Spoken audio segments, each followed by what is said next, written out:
안녕하세요. 마지막인데요. 동남아 대양주 지역본부장 이상입니다.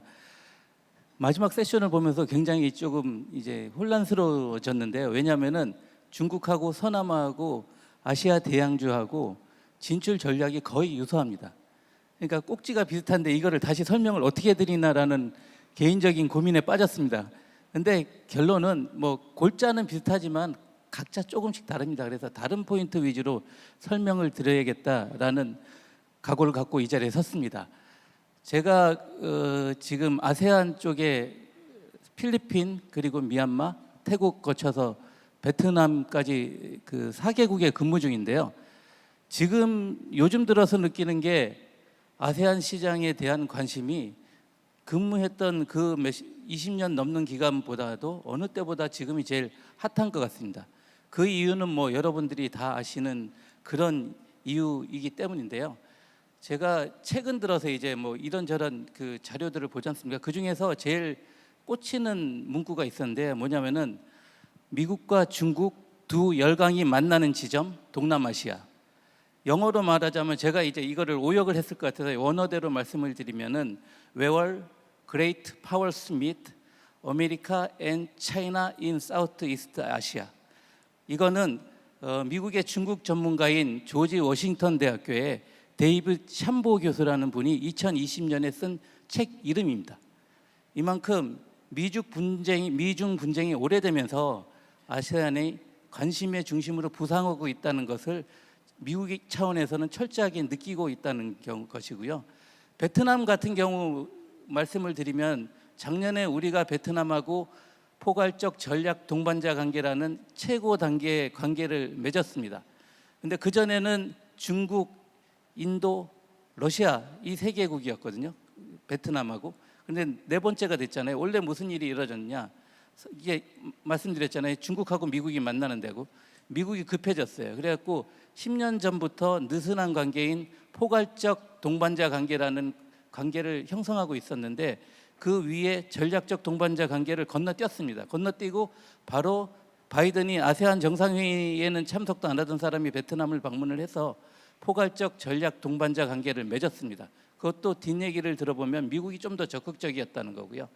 그 다음에 일본이 이에 지면 안 되잖아요. 그렇기 때문에 11월 30일 날 베트남하고 일본이 포괄적 전략 동반자 관계를 맺었습니다. 그러니까 이렇게 분위기가 형성되니까 지금 이 얘기를 듣고 계시는 여러분이 이 얘기를 듣고 계시는 지금 시진핑이 베트남을 방문 중에 있습니다. 이 정도로 각국의 관심이 이렇게 강해지고 있거든요. 그래서 아세안 각국들은 이 기회를 어떻게든 활용을 해보려는 생각을 많이 갖고 있습니다. 그거를 이제 고민하면서 이슈들이 불거져 나오는데요. 그렇기 때문에 아세안 각국들은 지금 현재까지는 저임 노동력을 활용한 단순 생산기지였는데 앞으로는 좀 더 고부가 가치화된 산업을 제조하는 지역, 그 다음에 소비가 늘어서 이제는 소비 시장으로도 주목받는 지역 이렇게 만들고 싶어 합니다. 그래서 제목을 이제 새롭게 봐야 되거든요. 새롭게 주목하는 아세안 대양주라고 붙였고요. 그 내용은 이때까지 해왔던 것은 만족스럽진 않지만 양적 성장을 했거든요. 그것을 넘어서 질적 성장으로 가려는 그런 시장이다라는 것을 제목으로 달아 쓰는 이유입니다. 말씀드린 순서는 다른 본부들하고 비슷하기 때문에 이렇게 진행을 하겠습니다. 경제 동향 및 한국과의 경제 협력인데요. 원래 경제 성적표를 먼저 보겠습니다. 아세안은 전년도에는 조금 더 5.6% 정도의 성장을 했었는데 나라별로 편차는 있습니다. 베트남 같은 경우는 8%까지 갔었으니까요. 그렇지만 올해는 4.2% 정도로 예상을 하고 있고요. 신흥경제 평균이 4.6%인 것을 감안하면 조금은 선방한 개념입니다. 그리고 교육 규모는 2022년이 역대 최대였습니다. 그런데 올해는 아시다시피 제조업 기반으로 성장하는 나라들은 전부 다 힘들었습니다. 그래서 다소 줄어들기는 했습니다만 그래도 역대 2위 정도의 경제 규모를 기록할 것으로 보이고요. 투자 유치도 전년도에는 대폭 늘어났고 역대 최대라고 말할 수 있는데 작년에는 싱가포르하고 말레이시아 쪽의 반도체 쪽에 투자 유치가 많았었습니다. 그리고 문제가 됐던 것 중에 하나가 인플레이션인데요. 인플레이션 같은 경우는 작년에 5% 정도 돼갖고 조금 다소 과하지 않냐라는 생각이 들었는데 올해는 3.9% 정도로 안정된 모습을 보이고 있습니다. 대양주 성적표를 말씀을 드리면요, 경제 성장은 1.7% 정도 예상되고 있는데 선진 경제 평균이 1.5% 정도인 걸 감안하면은 나름은 선방을 했다, 그렇게 보고 있고요. 교육 규모도 지금 보시는 것이 2022년에는 이것이 역대 최대입니다. 마찬가지로. 그리고 2023년 상반기 같은 경우도 물론 다시 줄어들긴 했습니다. 작년에 에너지 원자재 가격 상승에 굉장히 힘입은 바 컸거든요. 자원 수출도 늘고. 그렇지만은 올해는 에너지 가격이 안정되면서 조금 줄어들었고, 그렇지만 여전히 역대 2위 정도 되고요. 투자 유치도 호주가 2022년에는 영국하고 FTA를 체결했습니다. 그래서 대호주 FTA가 영국을 의식해서 조금 더 그쪽 향을 한 그 제조업이라든지 이런 것이 가서 FDI가 급증을 했었는데요. 지금은 현재는 올해는 조금 부족할 것 같습니다. 인플레이션은 약간 아쉬운 부분입니다. 전년도 같은 경우에는 6.7%였고 굉장히 우려를 했었는데 올해는 5.7% 정도로 예상을 하고 있거든요. 그런데 문제는 지금 선진국가군이나 G7 이런 쪽은 4.6% 7% 정도인 것에 비해는 방어가 제대로 안 되고 있어서 약간은 걱정을 하고 있는 상황입니다. 이제 우리하고의 관계입니다. 맨 왼쪽 위에 보시는 것처럼 우리나라는 24년에 아세안하고 포괄적 전략 동반자 관계, 최고의 관계죠. 이것을 격상하려고 추진하고 있습니다. 경제 협력 파트너로서 제일 중시하겠다는 얘기인데요. 그런 상황이고 경제 교육 규모가 올해 10월까지 통계만 보면은 중국에 이어서 2위입니다. 작년에도 2위였어요. 그런데 그 격차는 조금 줄어들고 있다, 그런 의미가 좀 있고요. 무역 흑자는 1위가 미국이었고 우리 아세안이 2위였는데요. 작년에는 아세안이 1등이었어요. 그리고 나라로 따지면은 베트남이 1등이었습니다. 그런데 올해는 미국 쪽이 좀 더 각광을 받고 있는 게 아닌가, 무역 쪽에서는 그런 대상이 들고요. 투자 대상지도 미국으로 가는 우리나라 투자가 최근에 늘고 있습니다. 그래서 미국 다음으로 아세안이 2위 정도 되고요. 외국인 방문객은 중국이 예전에는 굉장히 많았었는데 아세안 인구 다 합쳐봤자 중국의 반 정도밖에 안 되는데 그럼에도 불구하고 방문한 방문객은 아세안이 1등입니다. 그만큼 교류가 활발하다는 증빙입니다. 지금 뭐 아세안하고 교육 상황은 이렇게 왼쪽 거는 말씀드린 내용대로고요. 투자 동향은 말씀드린 대로 2022년에 미국으로 가는 투자가 많아져 갖고 다소 감소했습니다. 2023년 같은 경우에는 우리나라의 외국으로 가는 투자 자체가 33% 줄었어요. 그러다 보니까 전반적으로 줄어든 경향이 있고요. 아세안 중에서는 아시다시피 기업 수로는 베트남으로 간 기업이 제일 많습니다. 그래갖고 숫자상으로 8,315개 정도 나오는데 실제로는 더 된다라는 얘기도 있긴 합니다만은 그 정도로 압도적으로 베트남에 진출한 기업이 많다, 이렇게 설명을 드리겠습니다. 그리고 밑에 주요 수출 품목은 무역 구조 자체가 우리나라에서 중간재가 아세안으로 가서 거기서 한국 업체들이 제품을 생산하는 개념이거든요. 그렇기 때문에 중간재 수출이 굉장히 많고요. 1, 2, 3위기를 다 중간재가 차져 있고, 선박류 같은 경우는 지금 선가가 올랐습니다. 선 단가가 올라는 게 반영이 돼 갖고 많이 수출이 증가한 현상을 보이고 있고요. 금액 기준으로 하다 보니까 이런 품목들을 앞세울 수밖에 없는데 사실은 소비재도 굉장히 증가세가 가파릅니다. 그래서 소비재도 그 금액은 적지만은 전망은 밝은 그런 품목으로 인지를 하시면 좋겠습니다. 대양주와의 교역 현황인데요. 대양주하고 우리나라, 대양주는 한국으로 기준으로 보면 5위의 교역 파트너고 한국은 대양주 기준으로 보면 4위의 교역 파트너입니다. 투자 같은 경우도 지금 계속 올라가다가 2022년 이후 올해는 좀 꺾였는데, 올해 꺾인 이유는 말씀드렸던 대로 우리나라의 해외 투자 자체가 33% 정도 감소를 한 부분에다가 플러스 광물 쪽 투자를 캐나다 쪽으로 좀 더 쏠려서 한 그런 경향의 결과로 분석이 되고 있습니다. 이슈를 이제 말씀드릴 차례인데요. 이렇게 뽑았습니다. 아세안에 있는 사람들이 제일 고민하는 게 뭔가를 생각해 보니까요, 계속 성장할 수 있느냐라는 겁니다. 왜냐하면 지금까지는 계속 조금씩 커오고 있거든요. 그런데 앞으로 계속 성장할 수 있을 것이냐.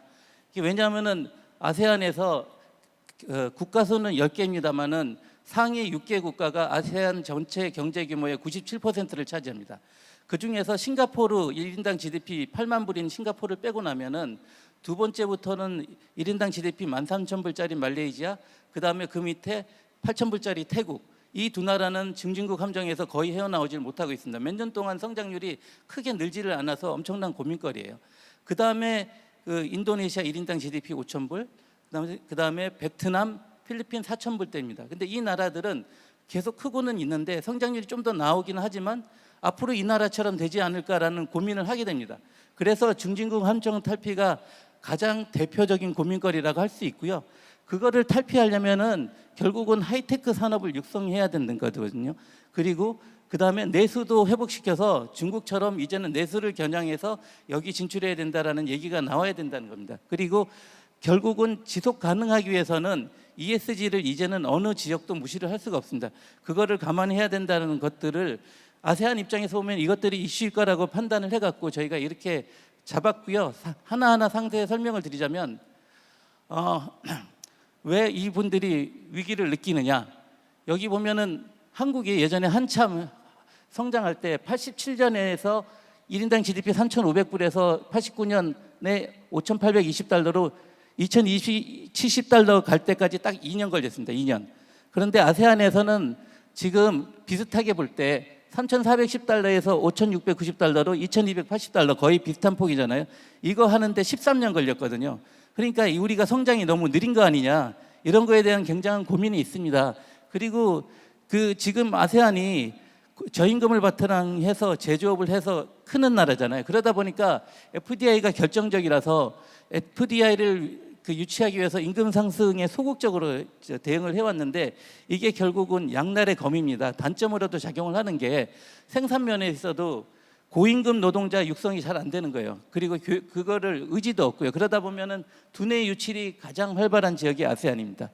그래서 자국의 고부가 가치 산업 발전하는데 이게 약간의 걸림돌이 되고 있고요. 소비면에서도 임금을 올려야지 소비력이 늘어나는데 그게 덜 올라가니까 내수 실장 활성화가 난항을 겪고 있습니다. 이런 고민을 갖고 있습니다. 그리고 잘 살기도 전에 늙어가는 게 아니냐라는 우려마저 생기고 있습니다. 2023년 기준으로 해서 표를 보시면은 종교적으로 어쩔 수 없는 인도네시아하고 필리핀, 인도네시아는 이슬람교 교리에 의해서 자녀를 많이 낳는 것을 권장하거든요. 그리고 필리핀은 카톨릭이기 때문에 낙태가 금지되어 있습니다. 그래서 이 두 나라는 학계 출산율이 2.1이 넘어갑니다. 그 두 나라를 빼고는 생산 가능 인구가 계속 줄어들고 있다는 거예요. 그러니까 엄청난 고민을 하고 있는 상황입니다. 그런데 여기다가 엎친 데 덮친 격으로 고민하는 건 대부분의 나라가 자동화율이 높은 쪽으로 가고 있는 게 아니냐라는 겁니다. 전 세계적으로 보면은 22년까지 자동화 산업용 로봇 추가 설치 현황이 늘어나고 있지 않습니까? 원래 전망치도 늘어날 것으로 보이는데 더 고민스러운 거는 아세안에 주로 제일 많이 투자하고 있는 나라가 중국, 일본, 한국입니다. 이 세 나라도 자동 로봇을 추가로 설치할 가능성이 높으면은 앞으로 추가 투자가 없을 거 아니라는 걱정을 하게 되는 부분이죠. 그리고 이것까지 고민을 하고 있나라고 느꼈던 게 이 밑에 기온과 경제의 성장 관계 자료가 ADB 자료인데요. 평균 기온이 14.2도를 넘어서게 되면은 노동 생산성이 감소하고 경제 성장이 낮아진다는 거예요. 근데 대부분의 동남아 쪽의 국가들은 평균 기온이 25도 근처거든요. 25도 근처이면은 그런데 여기다 기후 온난화까지 겹쳐갖고 좀 더 올라가고 있단 말입니다. 그러니까 노동 생산성이 더 낮아지고 저성장이 되지 않을까라는 고민을 하고 있는 겁니다. 그래서 이제 그 다음으로 해법으로 이제 제일 먼저 제출했던 게 하이테크 산업을 육성하는 게 중진국 함정을 탈피하는 제일 좋은 방법이라고 생각했기 때문에 이것에 대해서 각 지역별로 노력을 하고 있는데 여건이 어떠냐면은 지금 생산기지를 계속 이전을 하는 현상이 벌어지고 있는데 기존에는 저임금 노동력하고 폭넓은 통상 여건, 그러니까 얼마나 FTA를 많이 맺고 있냐 이런 거였는데 거기에다가 4차 산업혁명 같은 기술적 이슈, 그 다음에 정치적으로 대외 여건이라든지 리쇼어링, 보호무역, 지역주의 이런 것들이 나타나면서 결국은 최근에는 이전 요인 다각화를 하기 위해서 중점적으로 생각하는 요인들이 이렇게 오른쪽에 있는 5가지 정도로 바뀌었습니다. 그러면은 각 지역별로 이 지역들이 과연 저렇게 이전 요인 다각화돼 있는데 부합하느냐 따져보면은 성격상으로는 중국하고 아세안 대양주가 가장 흡사한 요인을 갖고 있는데 중국은 미중 분쟁 때문에 지금 약간 밀려나고 있는 상태거든요. 차이나 플러스 원을 제일 열심히 잘하고 있는 나라 차이나입니다. 제가 보기에는 동남아에 그렇습니다. 그래서 아세안이 이런 요건 차원에서는 하이테크 분야 육성이 가능할 것이라고 보는 거고요. 그 다음에 지금 역량면에서 보면은 지금 각국이 열심히 노력해서 후방산업, 정방산업 열심히 하고 있습니다. 그래서 어느 정도는 외국계 기업들이 물론 제조를 하고 있긴 합니다. 그렇지만은 어느 정도는 따라가고 있다고 보고 있는데 최근 들어서 더 열심히 시작한 거는 공급망 문제가 계속 불거지기 때문에 원자재 채굴 관련된 재련 관련된 역량을 계속 개발하려는 움직임이 보이고 있는데요. 호주 같은 경우는 원래도 그냥 그쪽 역량은 뛰어났고요. 인도네시아 같은 경우는 여러분들이 계속 듣고 있는데 니켈이나 그다음에 그 보크사이트 같은 경우 수출 금지를 하고 있지 않습니까? 그 이유는 재련 역량을 강화하려는 겁니다. 베트남도 히토류가 중국 다음으로 많은 것으로 되어 있는데 어떤 제도를 펴고 있냐면 순도 95% 이상이 아니면 수출 못하게 제도를 만들어 놔버렸습니다. 그러니까 우리나라 와서 재련하라는 겁니다. 이런 역량을 보유하기 위해서 이 아시아 각국이 굉장히 노력을 하고 있습니다. 그리고 그러면 하이테크 제품은 얼마나 수출하고 있어? 이렇게 물어본다면 지금 현재는 중국이 굉장히 많이 하고 있죠. 비율상으로 그렇고. 그런데 아세안은 이 자료 기준으로 보면은 21년인데요. 16.4% 정도이긴 한데 여기서 조금씩 올라가는 기미가 보이는 게 오른쪽에 나와 있는 표처럼 하이테크 기업들이 다는 아닙니다만은 중국에서 아세안으로 이전하는 현황이 많다는 겁니다. 여러분이 보시는 표 중에서 굵은 글씨체로 되어 있고 밑줄 부은 기업들이 보이시는데 그 기업들은 2023년도에 아세안으로 기지를 이전했거나 아세안에 진출해 있는 공장이 설비 투자를 확대한 그런 기업들입니다. 이렇기 때문에 하이테크 수출은 앞으로 늘어날 것이라고 보기 때문에 산업 육성은 얼마나 만족할 수준인지는 모르겠지만 어느 정도 될 거라는 생각을 하고 있습니다. 그 다음에 이제 세 번째는 그러면은 산업 육성 그렇다 치고 내수를 부양을 해야 될 거 아니냐라는 겁니다. 이런 면에서는 그 각국들이 이 제목이 대표적이 될 만한 정책들을 펴고 있습니다. 그래서 이 정책들을 통해서 정부 지출을 지금 계속 확대하고 있고요. 그러므로 인해서 지출 확대를 통해서 인프라를 구축하고 있고 지원금도 서민들한테는 보조를 하고 그다음에 일자리 제공 등을 계속 추진하고 있습니다. 이렇게 해서 내수를 회복하려는 기본 정책을 펴고 있고요. 두 번째는 이거 내수 정책 활성화시키기에는 아세안에서 제일 쉬운 부분인데요. 관광업을 활성화시켜갖고 내수를 부양한다는 겁니다. 아주 쉽게 비자 간소화 굉장히 단기간에 쉽게 할 수 있거든요. 그다음에 디지털 입국 시스템 도입 이런 것도 어렵지 않습니다. 큰 돈 들지 않습니다. 이렇게 해서 GDP도 늘리고 고용도 늘리고 이런 정책을 중점적으로 하고 있습니다. 가장 대표적인 나라를 태국으로 들 수 있는데요. 왼쪽에 중간에 보시면 태국 2019년에 외국 관광객이 4천만 명 가까이 들어왔었습니다. 전 세계에서 제일 거의 많이 간 편인데요. 그래서 그중에서 GDP에 차지하는 비율이 21.9%였거든요. 그런데 2020년에 여러분들이 아시다시피 코로나가 발발했습니다. 그러면은 외국 관광객들이 거의 안 들어가지 않습니까? 그렇게 돼서 태국의 성적표가 어떻게 됐냐면은 2020년대 GDP 성장률이 마이너스 6.2%였습니다. 그 정도로 관광이 미치는 효과가 태국하고 필리핀 같은 경우는 크거든요. 그래서 이런 활성화 정책을 펴고 있고 작년에 코로나 증빙서 없이 입국할 수 있도록 최초로 도입한 나라가 태국이었습니다. 그리고 내수 시장을 위한 한 가지 방법으로 또 생각해내서 추진하고 있는 게 금융 접근성을 강화하는 겁니다. 그래서 현재는 지방 같은 경우는 인프라가 안 돼서 제대로 금융 접근이 안 되는데 모바일 보급률이 높은 거를 활용을 하기 시작한 겁니다. 그래서 전자지갑을 활성화시켜서 은행 이용이 힘든 인구의 접근성을 확대를 해서 내수가 늘어나게끔 이 조치들을 취하고 있고요.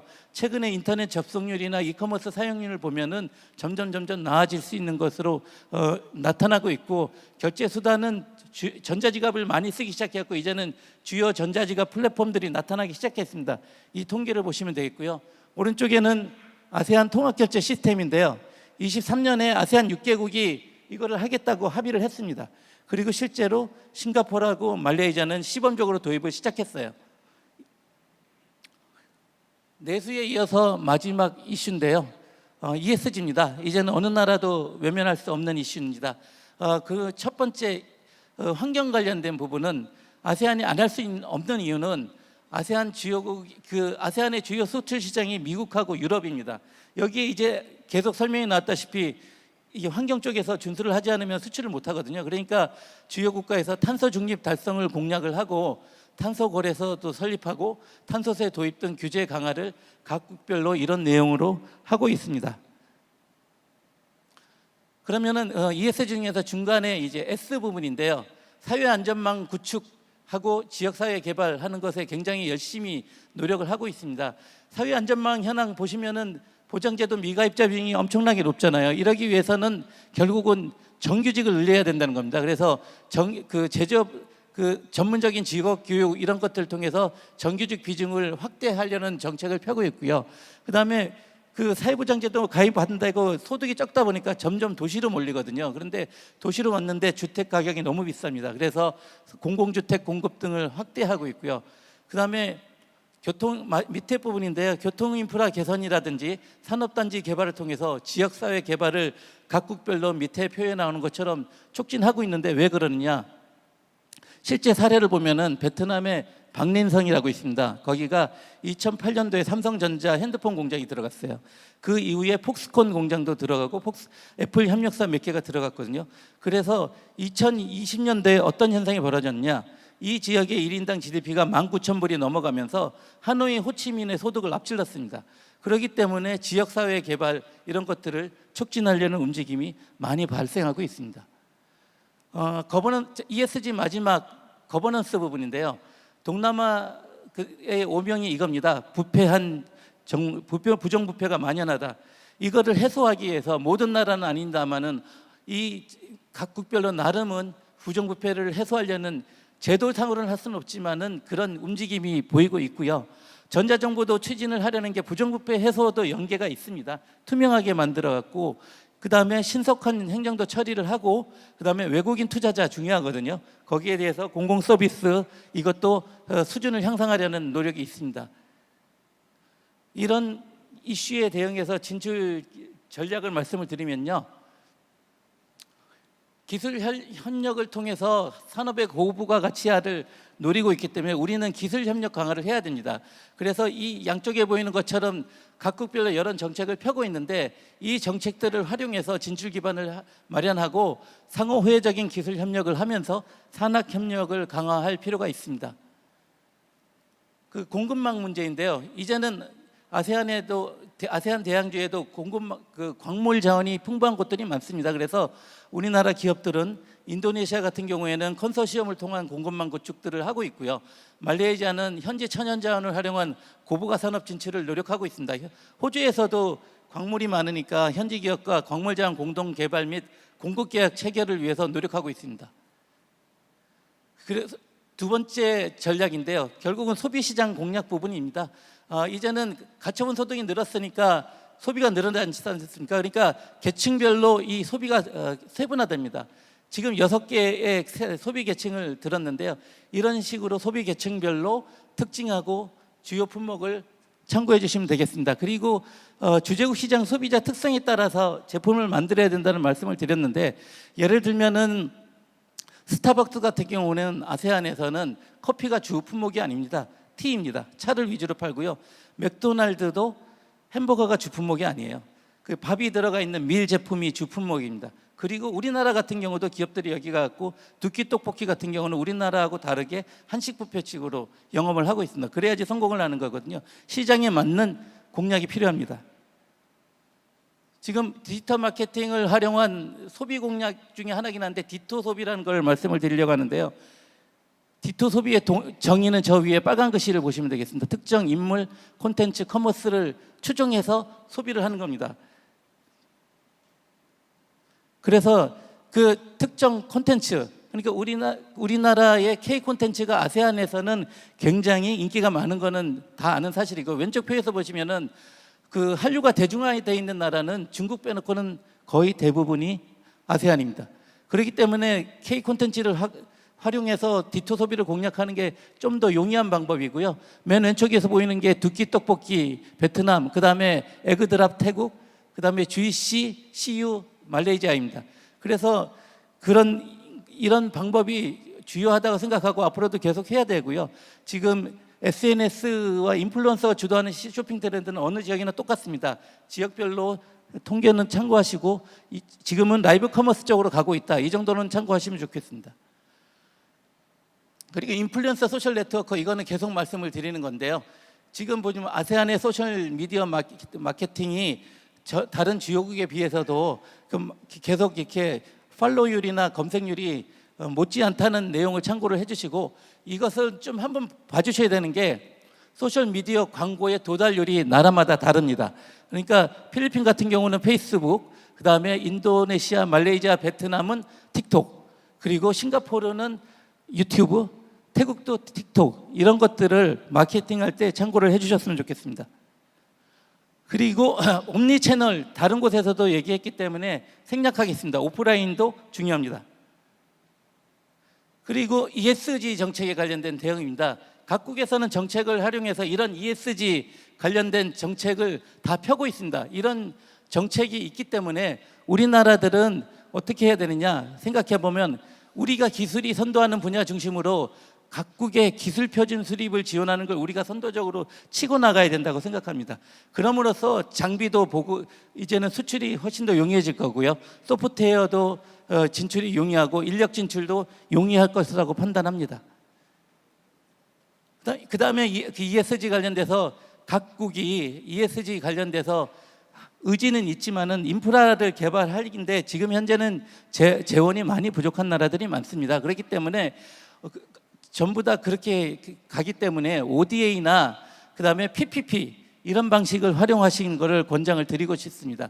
그래서 이런 방식으로 하면서 ODA 같은 경우는 지역사회 공헌도 하고 기술을 이전을 먼저 해서 다각화된 진출 전략을 전개하는 것이 바람직하다고 제안드립니다. 이슈 진출 전략 마지막 부분인데요. 여러분들이 제가 생각하기에 아세안은 너무 만만하게 생각하는 경향이 심했다고 느끼고 있습니다. 왜냐하면 한국에서 안 팔리는 제품을 갖고 와서 팔아야겠다라든지 이런 생각으로 오시는 분들이 너무 많기 때문에요. 저는 이렇게 말씀드리고 싶습니다. 아세안은 만만한 시장이 아닙니다. 그 필립 코틀러 박사 아시죠? 마케팅에 있어서는 전 세계 최고의 권위자고 구루입니다. 켈로그 스쿨에.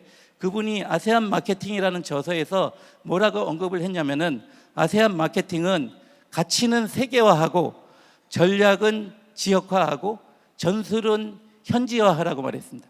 그 방식을 따라가기를, 그게 근과 억조 같은 말이기 때문에 따라하시기를 바라고요. 왜 세분화되어 있기 때문에 힘든 게 다종교, 다인종, 다언어 나라마다 다 다릅니다. 그러니까 쉽게 생각할 것이 아니고 국별로 맞는 전략이 필요하고요.